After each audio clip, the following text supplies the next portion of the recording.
estamos en comunicación vía Meet, uno de los métodos más usados por este programa, con Patricia Burones, precandidata a vicepresidente por Política Obrera. Hola Patricia, bienvenida, ¿cómo estás? ¿Qué tal? ¿Cómo va? Buenas noches. Buenas Buenas noches noches. para vos también.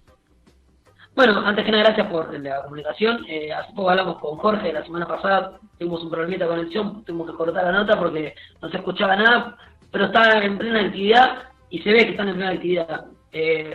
Para arrancar, ¿cómo está esta recta a la precandidatura, a las PASO, etcétera, con el equipo de Política Obrera? Bueno, nosotros nos encontramos en una especie de pre-campaña electoral. Venimos de un congreso que discutió el programa que nosotros vamos a defender en estas elecciones y que votó luego de 3 o 4 días de debate con un cuarto intermedio en el medio para llevar la discusión a cada una de las regionales, la fórmula presidencial encabezada por Marcelo Ramal, que es precandidato a presidente, y yo como precandidata a vicepresidenta, además de votar las candidaturas de Pablo Busch, que es un compañero trabajador de la alimentación. Lo conocemos, sí, ha pasado por acá, un grande, sí. Y Eva Gutiérrez, que va como vicegobernadora de la provincia de Buenos Aires. Bien, y en medio de esta ensalada que hay, ¿no? De ideas populares, la gente, más que nada es una pregunta a la cual pertenece a la juventud, pues, sobre todo, ¿no?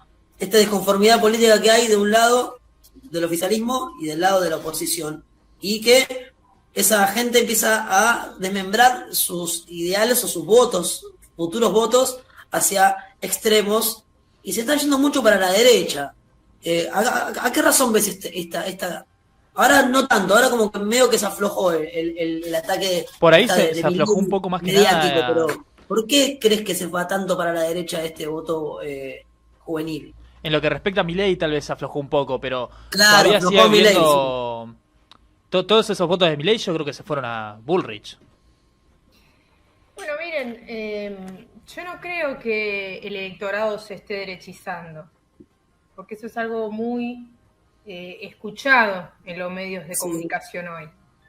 Vos recién mencionaste una primera prueba que refutaría esa afirmación, que es lo que pasó con Milei en las elecciones provinciales que tuvimos hasta acá. La performance, como le gusta decir a los medios, de Milei fue bastante mediocre. Muy mala, sí. Se derrumbó como la moneda de Bitcoin. Lo cual confirma lo que nosotros veníamos planteando, y es que la candidatura de Milei era, si se quiere, una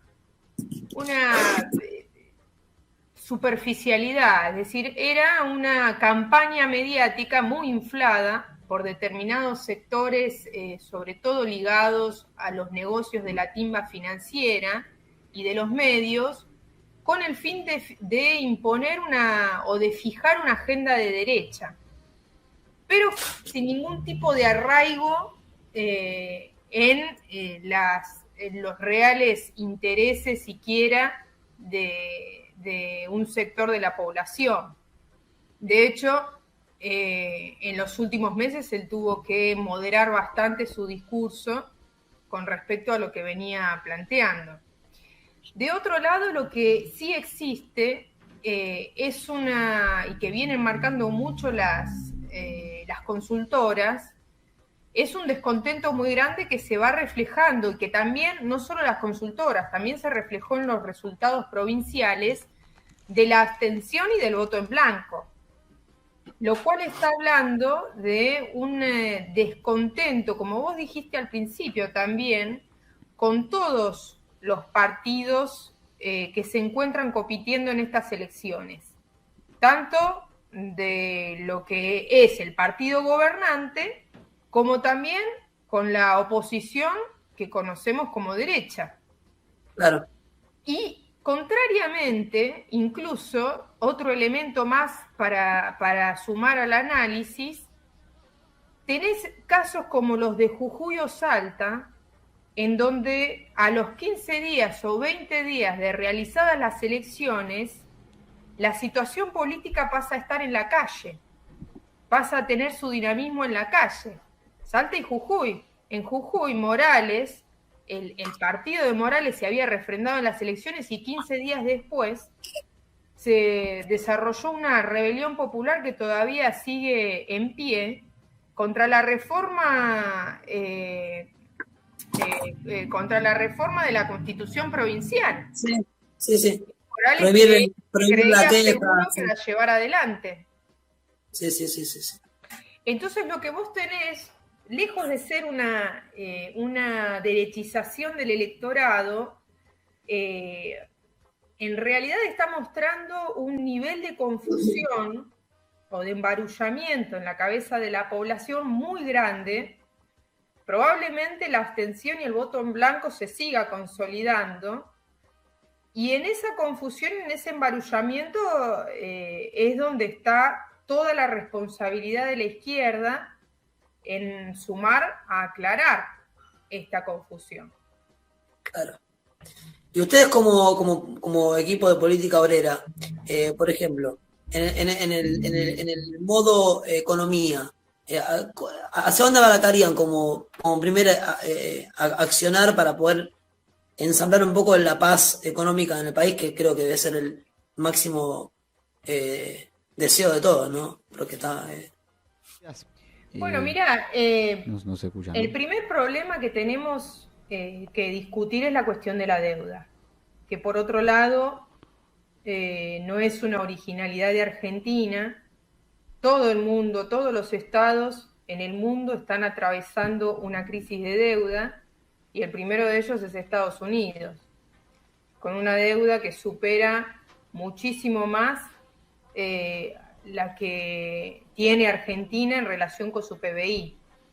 El problema de la deuda es realmente el pilar sobre el cual tiene que discutirse la situación actual, porque nosotros ahora tenemos unas negociaciones entre el gobierno, le hace Massa, y el FMI, que están empantanadas de momento, y aunque se logre llevar a un acuerdo, más temprano que tarde va a volver a entrar en crisis, porque Argentina está en default y no tiene ninguna forma de pagar la deuda que tiene, tanto con capitales internacionales como con capitales nacionales, por el simple hecho de que esa deuda es impagable. Y como sucede con los trabajadores cuando se endeudan y refinancian la tarjeta, y a esa refinanciación se le agregan los intereses y se vuelven a endeudar y se vuelven a refinanciar, la gracia de este tipo de endeudamientos de los países como el nuestro, subdesarrollados, es nunca terminar de pagar. Ahora, el problema fundamental consiste en que mientras todos los partidos patronales, tanto Juntos por el Cambio como Unión por la Patria, coinciden en que la deuda debe ser pagada porque hay que honrarla, pese a todas las críticas que puedan llegar a hacerle por cómo se contrajeron o quién las contrajo, el problema principal es que el FMI pide, para poder refinanciar esta deuda, una nueva devaluación y un ajuste fiscal, que se van a venir a sumar a un ajuste que se viene ya desarrollando desde hace décadas en nuestro país. Nuestra clase obrera, hace 50, 60 años atrás, era reconocida por ser la clase obrera de la región mejor paga. Nosotros éramos, conocidos por tener al movimiento obrero más potente, que más había luchado por poner en pie sus derechos, que más había luchado por poner en pie un salario que le permita vivir y mantener a su familia, y hoy estamos, después de muchas décadas de ajuste acompañado con al compás de estas financiaciones y refinanciaciones de deuda, que lo que hicieron fue hacer caer el salario a niveles históricos y también destruir todas las condiciones de trabajo de la clase obrera de nuestro país. Patricia. Hoy la mayoría de los trabajadores tienen contratos como monotributistas, facturistas, cooperativas, en negro, changarines, lo cual ya nos está diciendo que en el afán de pagar esta deuda se ha hundido a una clase social en la pobreza y en la miseria y se ha beneficiado un pequeño sector o un pequeño sector de la sociedad o una clase social minoritaria. Patricia, vos hablaste de una precampaña. Mi pregunta va un poco por ¿cuándo piensan empezar la campaña en sí? Porque siento que en un momento de descontento político tan grave o tan presente o tan visible como lo es el surgimiento de Milei, que yo más que verlo por una derechización, lo veo como un descontento político, como vos bien decías. ¿Por qué la izquierda, que sabemos que está fracturada, que no está toda unida y que es una izquierda que en los últimos años nunca llegó al 10%, ¿por qué todavía no empezó la campaña para intentar reunir un poco los votos del descontento popular? Que la gente está, como vos bien decías, le está llegando a ellos la factura de el ajuste, le está llegando a ellos la factura de no poder pagar las cosas y que se las lleven todos los de arriba. Entonces, ¿por qué no aprovechan la política obrera esto para un poco conseguir este caudal de votos? Bueno, mira, en primer lugar, ¿O a qué se refieren con la pre-campaña? Tiene que ver con las fechas de la agenda de la campaña electoral. No es que nosotros no empezamos la campaña, como yo te dije hace un rato. Sí, bueno, ahora en un mes se vienen las PASO y tienen que ahora en un mes se vienen las PASO y hay que superar la barrera del 1,5%.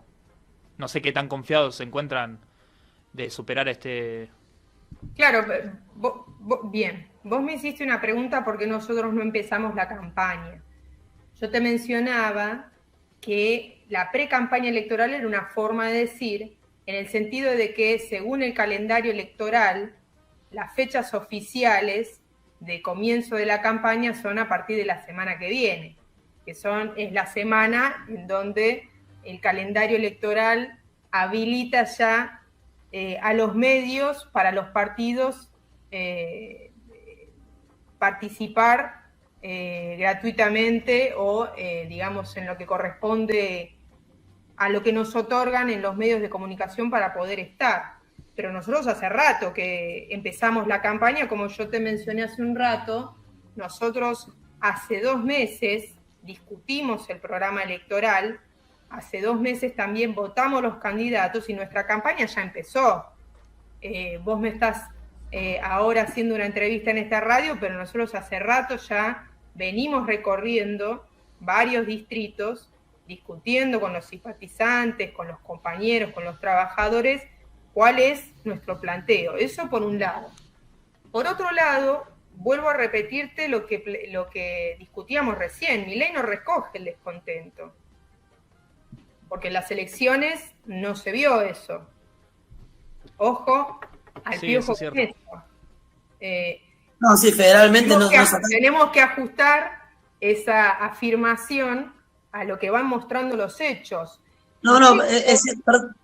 Justamente es cierto lo que decís, Patricia, porque es lo que yo vengo presintiendo desde hace un tiempo, que primero se empezó como a hinchar el factor de la ultraderecha, porque no estamos hablando de derecha, estamos hablando de ultraderecha, porque ya vender órganos, viste, armar a la gente en la calle, eso ya no es de derecha, ya eso es de psicópata, pero cuando se llegaron al momento de los comicios, por lo menos en lo que es PASO provinciales, ni siquiera en la provincia más fuerte que tenían, que era con Menem, de Menem-Sobrino, pudieron pasar el 25%, quiero decir, y fue el número más alto que lograron en toda su historia desde que está Milei. O sea, claramente ese voto no fue, no terminó yendo a Milei.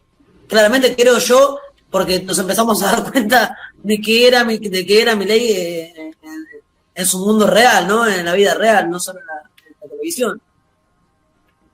Sí, de hecho, vos acabas de meter un punto acá que tiene que ver con que Milei no es una alternativa. En las listas de Milei, como ya quedó demostrado, lo que hay es una ensalada, un refrito de todos representantes de los viejos partidos, de la UCR y del PJ. ¿Verdad?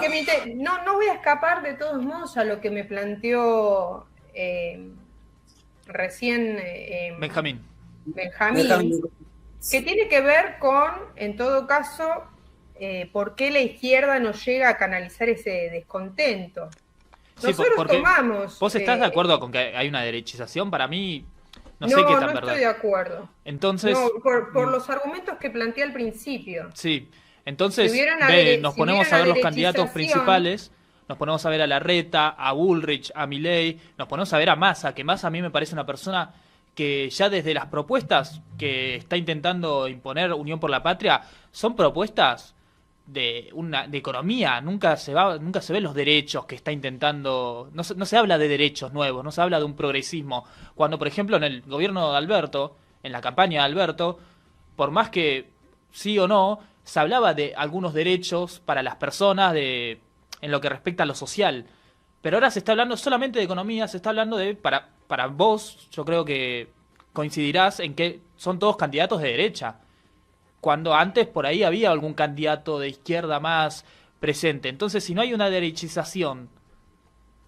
es el comentario de Milei o la popularidad de Milei, que ya bueno, podemos decir que en las provincias no le fue mal, no le fue bien, yo creo que en gran medida por los candidatos nefastos que aceptó en su partido.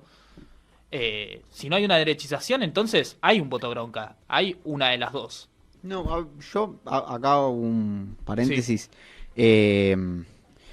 Yo coincido en que hay que hablar de economía porque...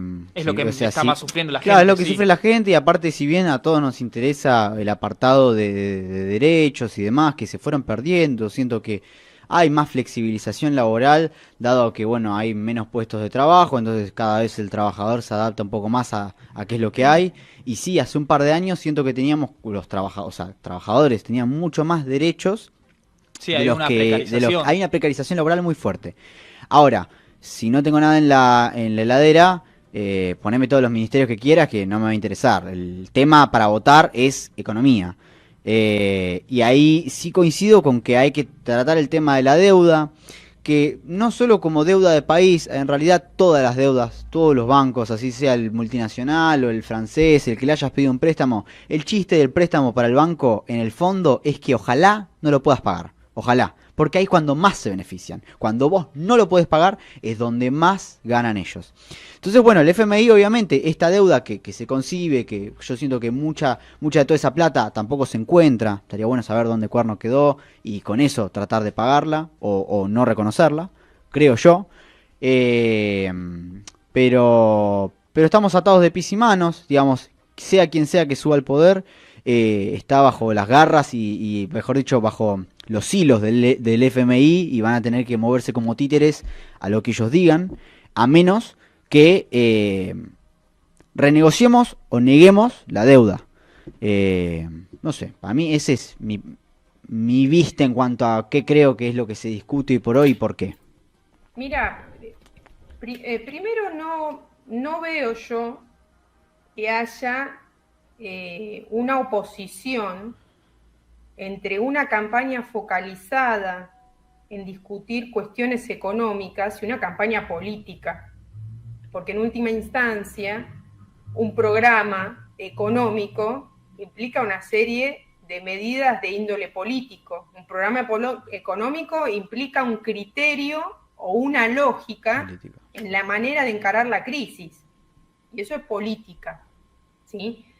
Lo que sucede es que en esta campaña electoral, la agenda centrada en la cuestión más técnica, económica, oculta que para llevar adelante esas medidas hay que ir a una reforma laboral, en principio, que es lo que más le interesa a la burguesía para legalizar el estado de cosas actual.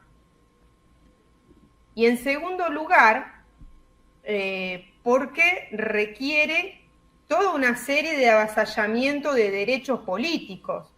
Ahora, naturalmente, los partidos patronales no pueden plantearle al electorado que lo que piensan hacer después de las elecciones es la reforma laboral.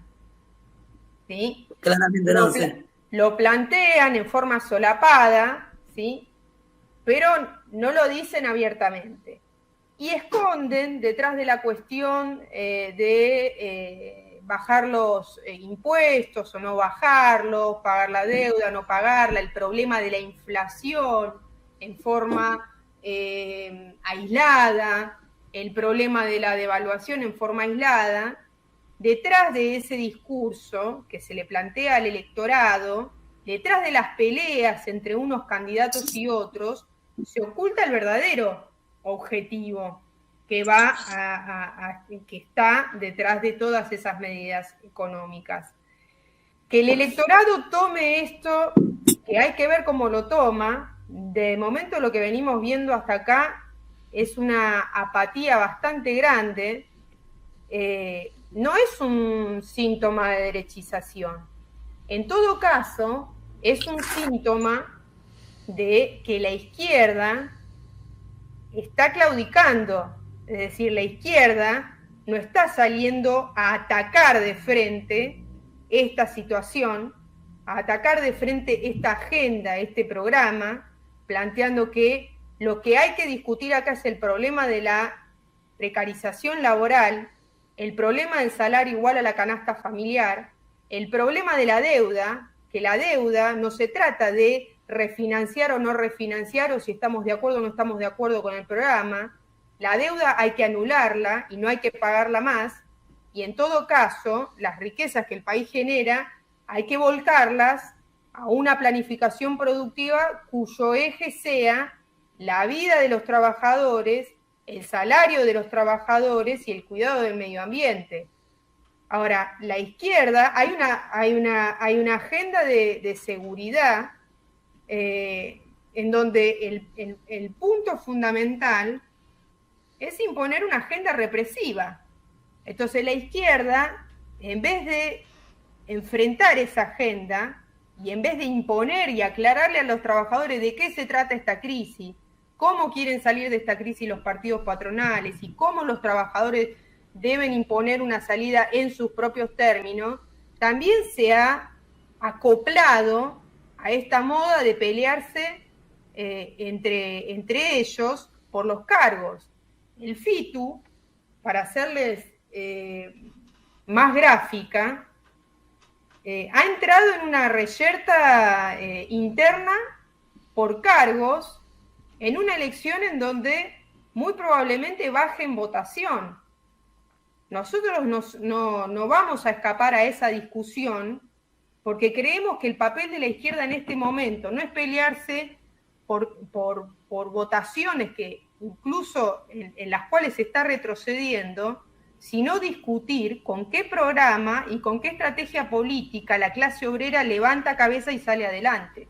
Patricia, entonces, me quedo con eso que decís, que nos quedamos sin tiempo, de que la izquierda no se pelee por los votos, que se pelee por una discusión de lo que no se está hablando, que es lo que más afecta a los trabajadores.